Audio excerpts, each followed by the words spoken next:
भारतीय कृषि इतिहास का सबसे महत्वपूर्ण वीडियो साबित हो सकता है। आज हम एक ऐसे दुश्मन के बारे में बात करेंगे जिसने पिछले कुछ सालों में किसानों की रातों की नींद हराम कर दी है। हम बात कर रहे हैं थ्रिप्स की।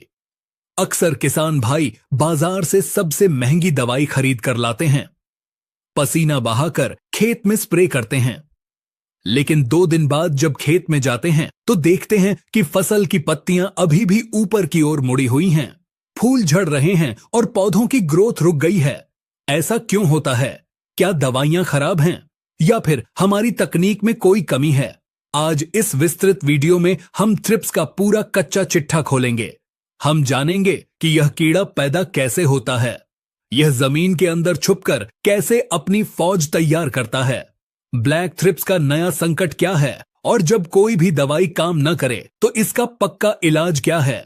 यह वीडियो थोड़ा लंबा होगा, लेकिन अगर आपने इसे पूरा देख लिया और इसमें बताए गए विज्ञान को समझ लिया तो मैं दावा करता हूं कि आपके खेत में थ्रिप्स टिक नहीं पाएगा। हम आपके लिए दिन रात मेहनत करते हैं, आपके लिए वीडियो बनाते हैं, गहरी रिसर्च करते हैं, तो आप वीडियो को लाइक जरूर करें जिससे हमारा हौसला बढ़ता है, और चैनल को सब्सक्राइब जरूर करें। तो चलिए शुरू करते हैं। सबसे पहले हमें अपने दुश्मन को पहचानना होगा। थ्रिप्स एक बहुत ही सूक्ष्म कीट है। इसका आकार मुश्किल से 1 से 2 मिलीमीटर होता है। अगर आप इसे ध्यान से देखेंगे तो यह आपको पीले, भूरे या काले रंग का दिखाई दे सकता है। कई किसान भाई सोचते हैं कि थ्रिप्स मच्छर की तरह डंक मारकर रस चूसता है, लेकिन यह सच नहीं है।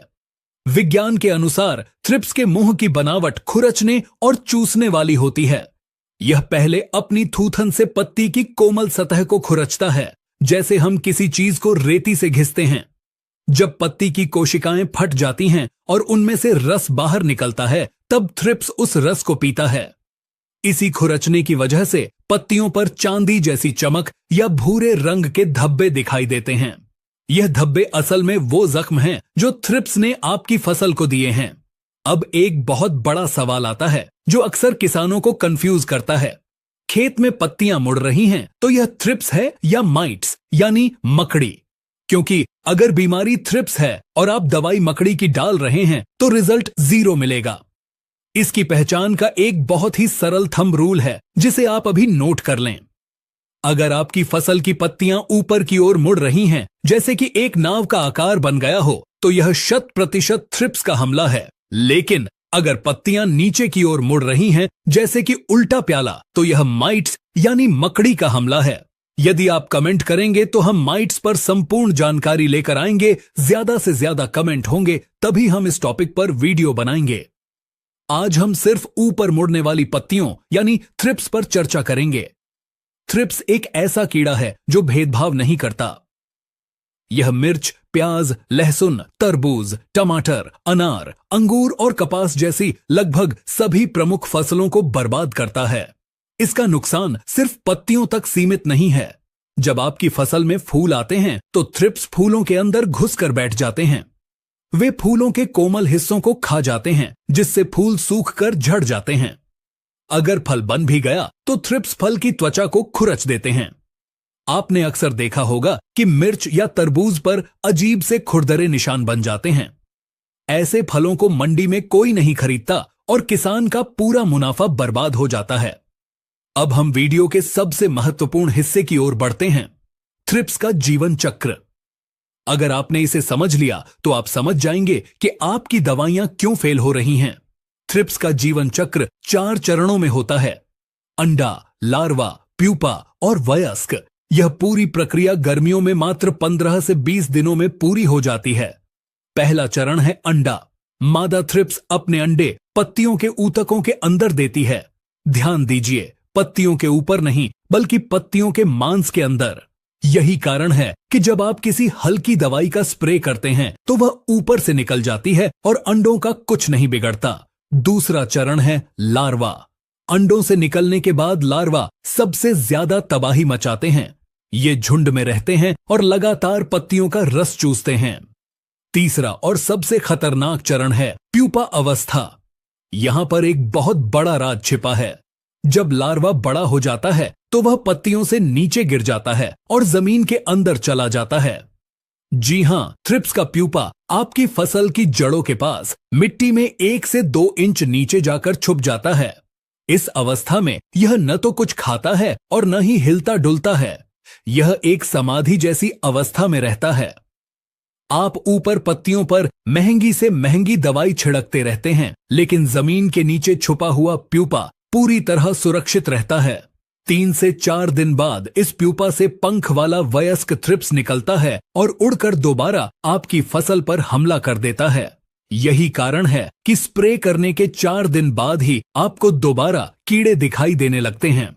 अब बात करते हैं एक नई मुसीबत की, जिसने हाल ही में भारत के कई राज्यों में कोहराम मचाया है।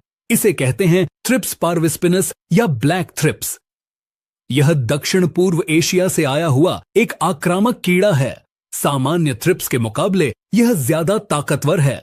इसने हमारी पुरानी दवाइयों जैसे कि इमिडाक्लोप्रिड और एसिटामिप्रिड के खिलाफ प्रतिरोध क्षमता विकसित कर ली है। मतलब यह है कि इन दवाइयों का इस पर कोई असर नहीं होता। ब्लैक थ्रिप्स का सबसे डरावना पहलू यह है कि यह वायरस फैलाता है।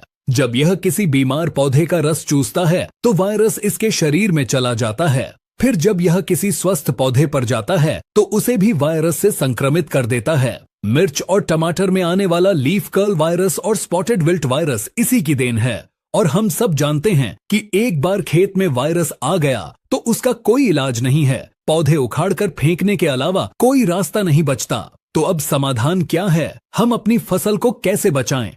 हम इसे 3 भागों में बांटेंगे। पहला, बिना खर्चे का इलाज। दूसरा, जैविक इलाज। और तीसरा, ब्रह्मास्त्र यानी रासायनिक इलाज। सबसे पहले बात करते हैं बिना खर्चे वाले उपायों की। थ्रिप्स को नीला रंग बहुत पसंद होता है, इसलिए आपको अपने खेत में प्रति एकड़ कम से कम 30 से 40 नीले रंग के चिपचिपे ट्रैप यानी ब्लू स्टिकी ट्रैप्स लगाने चाहिए। इन्हें फसल की ऊंचाई से लगभग 6 इंच ऊपर लगाएं। जैसे ही थ्रिप्स उड़ेंगे वे इन ट्रैप्स की तरफ आकर्षित होंगे और चिपक जाएंगे। यह न सिर्फ उनकी जनसंख्या कम करता है, बल्कि आपको यह भी बताता है कि खेत में हमले की शुरुआत हो चुकी है या नहीं। दूसरा उपाय है बॉर्डर क्रॉप। अपने खेत के चारों तरफ मक्का या ज्वार की 2-3 घनी लाइनें लगाएं। यह एक दीवार का काम करती है और पड़ोसी के खेत से उड़कर आने वाले थ्रिप्स को आपके खेत में घुसने से रोकती है। अब आते हैं दूसरे चरण पर, जो है जैविक नियंत्रण। अगर थ्रिप्स की संख्या कम है तो रसायनों का प्रयोग न करें। आप नीम तेल का उपयोग कर सकते हैं, लेकिन ध्यान रहे सादे नीम तेल से काम नहीं चलेगा। आपको 10,000 ppm वाला अजाडिरैक्टिन आधारित नीम तेल लेना है। इसकी मात्रा 2 मिलीलीटर प्रति लीटर पानी रखनी है।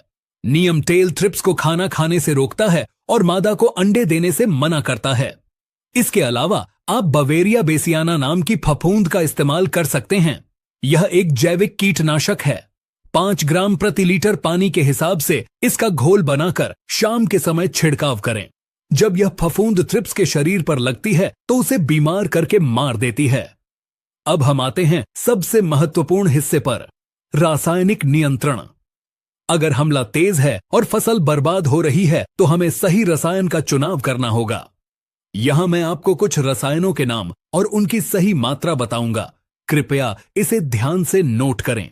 अगर हमला शुरुआती दौर में है तो आप फिप्रोनिल 5% SC का उपयोग कर सकते हैं। इसकी मात्रा 2 मिलीलीटर प्रति लीटर पानी है। या फिर आप एसिटामिप्रिड 20% SP का उपयोग कर सकते हैं, जिसकी मात्रा आधा ग्राम प्रति लीटर पानी है। लेकिन अगर हमला मध्यम से भारी है और पत्तियां मुड़ने लगी हैं तो आपको थोड़े महंगे और एडवांस टेक्निकल पर जाना होगा। पहला टेक्निकल है स्पिनोसाड 45% SC। बाजार में यह ट्रेसर या अन्य नामों से मिलता है। यह एक बहुत ही बेहतरीन दवाई है जो जैविक तरीके से बनाई गई है। इसकी मात्रा आपको रखनी है 0.3 मिलीलीटर प्रति लीटर पानी, यानी 15 लीटर की टंकी में लगभग 4 से 5 मिलीलीटर। यह थ्रिप्स के नर्वस सिस्टम को डैमेज कर देता है। दूसरा बेहतरीन टेक्निकल है साइंट्रानिलिप्रोल 10.26% OD। इसे किसान भाई बेनेविया के नाम से जानते हैं। यह एक ब्रॉड स्पेक्ट्रम कीटनाशक है। यानी यह थ्रिप्स को तो मारेगा ही, साथ ही साथ यह इल्ली और सफेद मक्खी को भी कंट्रोल करता है। इसकी मात्रा आपको लेनी है 1.8 से 2 मिलीलीटर प्रति लीटर पानी। फसल की शुरुआती अवस्था में इसका रिजल्ट बहुत शानदार है। तीसरा और सबसे पावरफुल टेक्निकल है स्पिनेटोरम 11.7% SC। बाजार में यह डेलीगेट, लार्गो या समिट जैसे नामों से प्रसिद्ध है। यह थ्रिप्स का काल माना जाता है। इसकी मात्रा आपको रखनी है 0.9 मिलीलीटर प्रति लीटर पानी, यानी 15 लीटर की टंकी में लगभग 13 से 14 मिलीलीटर।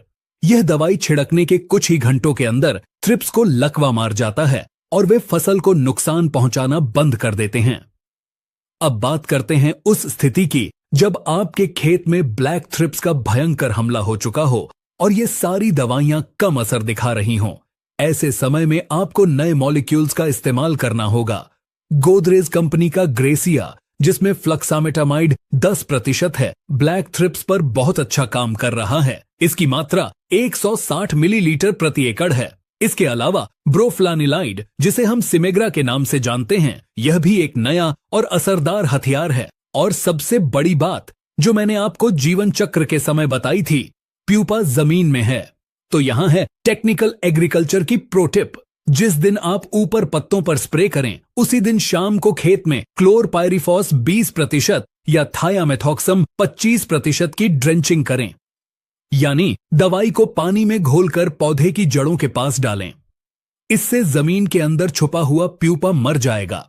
जब आप ऊपर से वयस्क को मारेंगे और नीचे से प्यूपा को मारेंगे, तभी थ्रिप्स का जीवन चक्र टूटेगा और आपको 100% रिजल्ट मिलेगा। एक और सावधानी याद रखें, एक ही दवाई का बार बार छिड़काव न करें। अगर आपने आज डेलीगेट डाला है तो अगली बार बेनेविया या ग्रेसिया डालें। टेक्निकल बदलने से कीड़े में प्रतिरोध क्षमता पैदा नहीं होती है। तो किसान भाइयों, यह थी थ्रिप्स के बारे में A to Z पूरी जानकारी। यह लड़ाई आसान नहीं है, लेकिन नामुमकिन भी नहीं है। अगर आप सही पहचान करेंगे, सही समय पर सही दवाई डालेंगे और जमीन के उपचार पर ध्यान देंगे, तो आपकी फसल सुरक्षित रहेगी और आपको रिकॉर्ड तोड़ उत्पादन मिलेगा।